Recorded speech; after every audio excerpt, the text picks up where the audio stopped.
What must I do to live a life closer to God? What do I need to do to get God's attention in my life? Well, his favor turns to me and he looks upon me and smiles. That should be the desire of every child of God on the planet, to know what does it take to please God. It's three simple things. It's walking in humility or embracing humility, walking in obedience, and demonstrating gratitude. I'm going to say it again.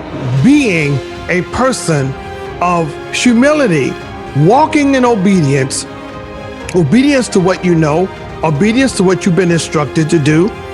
And number three, demonstrating gratitude. These three things will cause God's grace to smile upon you. Well, why is that? Because humility brings us exaltation, because the scripture says if we humble ourselves, he will exalt us in due time. And then obedience, it brings us God's best. Isaiah 119 says that if we are willing and obedient, we shall eat of the good of the land. And then the Bible speaks of God loving a cheerful giver. That word cheerful means one whose heart is filled with gratitude.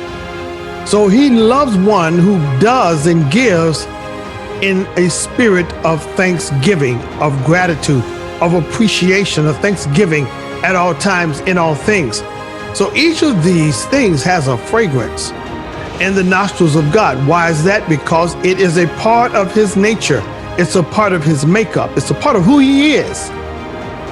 The humility, the obedience, and the gratitude that we demonstrate goes a long way to increasing the blessing and favor of God in your life.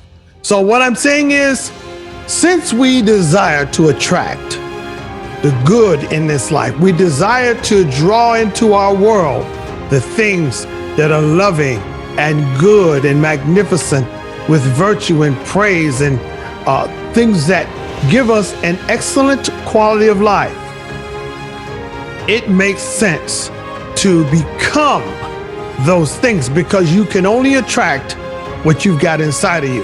That's the reason so many wealthy people are miserable, because they do not walk in humility, they do not demonstrate obedience, and they do not embrace gratitude. They don't demonstrate gratitude. It's important, it is vital to embrace these three traits. Let them become an integral part of your heartbeat, and you will experience the best of God, the highest of God, the magnificence of our Creator in your world. This has been your wow moment from the Well of Wisdom. I pray that you have a blessed and amazing day. God bless.